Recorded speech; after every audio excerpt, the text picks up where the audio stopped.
अस्सलाम वालेकुम। Beyond with बहजत Jilani हाजिर खिदमत। मेरे साथ शबीर जिलानी भी मौजूद हैं। बहुत शुक्रिया शबीर जी। कल ही एक नया ऐलान सामने आया है जिसके जी, बारे में आपने बहुत जल्द सारी मालूमात इकट्ठी कर ली हैं, जिसके लिए मैं बहुत शुक्रगुजार भी हूँ, ताकि अपने नाज़रीन तक बर वक्त हम पहुँचा सकें। कल से एक बड़ी ख़बर जो आप सुन रहे हैं मुख्तलिफ़ जगहों पर, वो ये है कि अमेरिका ने ऐलान किया है कि 21 जनवरी 2026 से 75 ममालिक के लिए इमिग्रेंट वीज़ा की प्रोसेसिंग जो है, यानी इमिग्रेंट वीज़ा के ऊपर काम रोक दिया जाएगा। और इस फहरिस्त में पाकिस्तान और बांग्लादेश भी शामिल हैं, लेकिन भारत इस फहरिस्त में शामिल नहीं। ये भी देखा जाएगा कि क्या इस फ़र्क से जो अदम तवाज़ुन एक ख़ित्ते में पैदा हो सकता है, उसके असरात कहाँ तक जा सकते हैं। तो ये सारी बात करेंगे हम। शबीर जिलानी हमारे साथ मौजूद हैं। तो क्या आप कहेंगे इस बारे में, इसके असरात के बारे में? पहले तो प्रोसेस के बारे में बताएं कि ये क्या असल ख़बर क्या है। बहुत शुक्रिया बहजत। सबसे पहले तो ये समझना ज़रूरी है कि ये पाबंदी इमिग्रेंट वीज़ा पर है, और यानी फैमिली स्पॉन्सरशिप है, ग्रीन कार्ड प्रोसेसिंग है, एम्प्लॉयमेंट बेस्ड इमिग्रेशन और रीयूनियन केसेस जिसमें किसी की बीवी या किसी का शौहर जो है उसको यहाँ स्पॉन्सरशिप के तहत अमेरिका आना है, ये सब कुछ फौरी तौर पर रोक दिया जाएगा। जो वीज़ा मुतासर नहीं होंगे उनमें है स्टूडेंट वीज़ा, बिजनेस वीज़ा और टूरिस्ट वीज़ा है। लेकिन अगरचे इन पर पाबंदी नहीं है, लेकिन ये जो हालिया पाबंदी जिसका ऐलान किया गया है जी हाँ। उसकी वजह से इनके जो मराहिल हैं, जो प्रोसेसिंग है, वो सख्त ज़रूर हो जाएंगे। हाँ, ज़ाहिर है कि उनकी जांच पड़ताल में कुछ ना कुछ तेज़ सख्ती तो ज़रूर आएगी। इसके साथ साथ कुछ हो सकता है कि ये प्रोसेस जितना लंबा वक्त लेते थे, अब उससे कुछ ज़्यादा वक्त इसको लग जाए। बाहर तौर पाकिस्तान का इस फहरिस्त में शामिल होना क्यों अहम है? असल बात तो ये है। बहजत बात यह है कि पाकिस्तान दुनिया भर में सबसे बड़ी डायस्पोरा जो है वो अमेरिका में मौजूद है। हर साल हज़ारों पाकिस्तानी फैमिली स्पॉन्सरशिप के ज़रिए अमेरिका आते हैं, और पाकिस्तानी कम्युनिटी अमेरिका में कारोबार, तालीम, तिब, आईटी और ट्रांसपोर्ट में बहुत अहम किरदार अदा करती है। ये पाबंदी चूँकि अचानक आई है तो इसका नफसियाती असर भी बहुत ज़्यादा होगा। एक और सवाल जो मेरे जहन में आता है और सामने भी है कि ये पाकिस्तान के लिए तो ये पाबंदी लगा दी गई, बांग्लादेश के लिए भी लगा देगी, मतलब हमसाया मुल्कों के लिए, लेकिन इसके असरात जो हैं या ये पाबंदी का इत्तलाक जो है उन मुल्कों में, उन 75 मुल्कों में भारत का नाम शामिल नहीं। इससे क्या अमरीकी पॉलिसी कैसे ज़ाहिर होती है? क्या उसका फ़र्क ज़ाहिर होता है? किस तरह से पता चलता है कि पाकिस्तान और इंडिया के लिए या जनूबी एशिया के ख़ित्ते में मुख्तलिफ ममालिक के लिए ये पॉलिसी कुछ मुख्तलिफ है? आपने बिल्कुल दुरुस्त कहा कि पाकिस्तान शामिल है, बांग्लादेश भी शामिल है, लेकिन इस फहरिस्त में भारत को शामिल नहीं किया गया। ये जनूबी एशिया में एक सफारती इम्बैलेंस को जाहिर करता है, और मज़ीद ये कि भारत के साथ अमेरिका के माशी और दिफाई ताल्लुकात बहुत गहरे हैं। पाकिस्तानी दरख्वास्त गुजार पहले ही ज़्यादा स्क्रीनिंग, ज़्यादा इंतज़ार और सख्त प्रोसेसिंग से गुजरते हैं, और अब ये फ़र्क और भी ज़्यादा वाज़े और गहरा होता जाएगा। तो पाकिस्तानियों पर किस तरह के इसके असरात किस तरह से मुरतब होंगे, इसकी भी कुछ वजाहत करें हमारे सुनने वालों के लिए। जी बेहजत, फैमिली स्पॉन्सरशिप यकीनी तौर पर रुक जाएगी। मियाँ बीवी, बच्चों, वालिदैन और बहन भाइयों के केसेस सालों पीछे जा सकते हैं। ग्रीन कार्ड होल्डर्स के लिए भी मुश्किलात होंगी।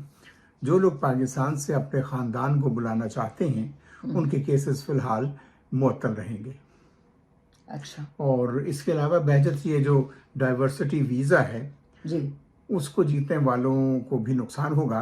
वो अपनी सीट खो सकते हैं अगर प्रोसेसिंग वक्त पर दोबारा शुरू ना हुई। अच्छा। और पाकिस्तानी स्टूडेंट्स पर भी गैर रस्मी तौर पर दबाव बढ़ जाएगा। अगरचे स्टूडेंट वीज़ा जो है वो मुतासर नहीं हुआ है, लेकिन पाकिस्तान का नाम लिस्ट में आते ही सेकेंडरी स्क्रीनिंग और फंडिंग वेरिफिकेशन जो है और इंटरव्यू में जो सख्ती है, ये सब बढ़ते चले जाएंगे, और अमेरिका में मुकीम पाकिस्तानियों में यकीनी तौर पर बढ़ेगी जिनके ख़ानदान पाकिस्तान में रहते हैं और यहाँ अमेरिका आने का इंतज़ार कर रहे हैं। ये पाबंदी उन सब के लिए एक बहुत बड़ा धचका होगी। ये तो हुआ کہ پاکستانیوں پر اس کے اثرات کیا ہوں گے. اب یہاں پہ یہ بھی سوال ابھرتا ہے کہ کیا اس اقدام سے جو امریکہ کی طرف سے اعلان کیا گیا، ظاہر ہے کہ اس میں 75 ممالک شامل ہیں، ان میں ایک پاکستان کا نام بھی ہے، بنگلہ دیش کا نام بھی شامل ہے، تو لیکن کیا آپ سمجھتے ہیں کہ اس سے امریکہ پاکستان تعلقات پر بھی اثرات مرتب ہو سکتے ہیں؟ بہجت، اس فیصلے کا جو تاثر ہے وہ یہی ہے کہ امریکی امیگریشن پالیسی سخت ہو رہی ہے. جی معاشی اور اسٹریٹجک تعلقات امیگریشن پر یقینی طور پر اثر انداز ہو رہے ہیں. جنوبی ایشیا میں بھارت کو اسٹریٹجک پریفرنس دی جا رہی ہے. اگرچہ یہ فیصلہ مکمل طور پر سیاسی تو نہیں ہے، جی. لیکن سیاسی اثرات سے انکار بھی نہیں کیا جا سکتا. تو اب یہ بتائیں آپ کے پاکستانیوں کے لیے ضروری اقدامات کیا ہیں اس سارے تناظر کے اندر کہ جو امیگریشن ویزا جو ہے اس کا پروسیس رک جائے گا، یعنی اس پہ جو کام ہوتا ہے امیگریشن کے لیے جب آپ اپلیکیشن دیتے ہیں تو ظاہر ہے کہ اس پر عمل درآمد کرنے کے لیے کام شروع کر دیا جاتا ہے. اس کے مختلف مراحل ہیں جس میں آپ کے ساتھ خط و کتابت بھی شامل ہوتی ہے، آپ سے مختلف چیزیں بھی مانگ سکتے ہیں. تو اب یہ بتائیے کہ پاکستانیوں کو اب اس سلسلے میں کیا کرنے کی ضرورت ہے؟ یہ بہت اہم بات ہے جی کہ اگر آپ نے امیگرینٹ ویزا فائل کیا ہوا ہے جی تو اپنی فائل کو اپ ٹو ڈیٹ رکھیں.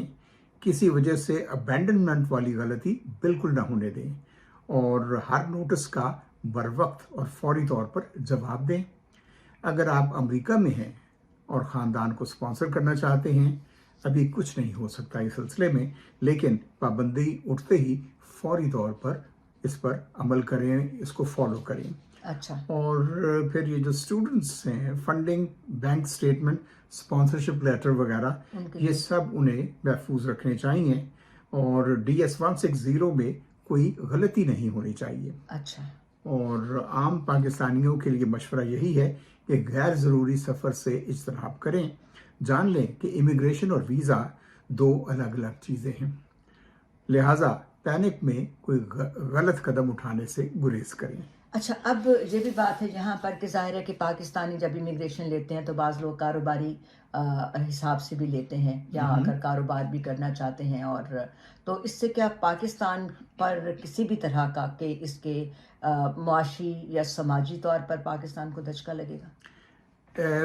بالکل ایسا ہی ہے بہجت.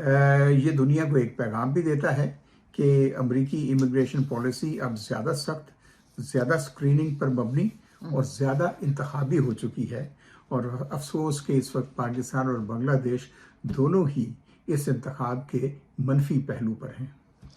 تو جناب یہ ایک بڑا پیچیدہ اور حساس موضوع ہے، جیسا کہ آپ ہمیشہ ہمارے ناظرین کو یہ کہتے ہیں کہ یہ ساری چیزیں ظاہر ہے کہ قانونی ہیں، تو جب بھی اس طرح کی قانونی باتیں ہوں تو قانونی ماہر سے مشورہ بہت ضروری ہے جی، کرنے کے لیے. کیونکہ ہر انفرادی کیس مختلف ہوتا ہے جی. اور اس کے لیے ضروری ہے کہ زیادہ گہرائی سے معلومات جاننے کے لیے اور مدد مانگنے کے لیے ایک ماہر امیگریشن وکیل سے مشورہ کرنا ضروری ہوگا.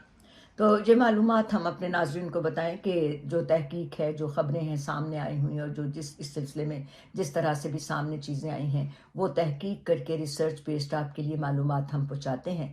اور لیکن وہی بات جیسا کہ شبیر نے کہا کہ انفرادی کیسز کے لیے ضروری ہے کہ آپ کسی بھی امیگریشن وکیل سے ضرور مشورہ کریں.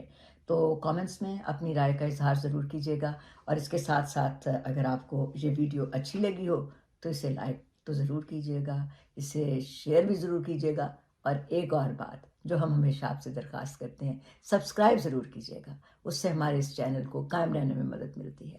تو آج کی ملاقات بس اتنی، تو اب اجازت دیجیے. خدا حافظ. خدا حافظ.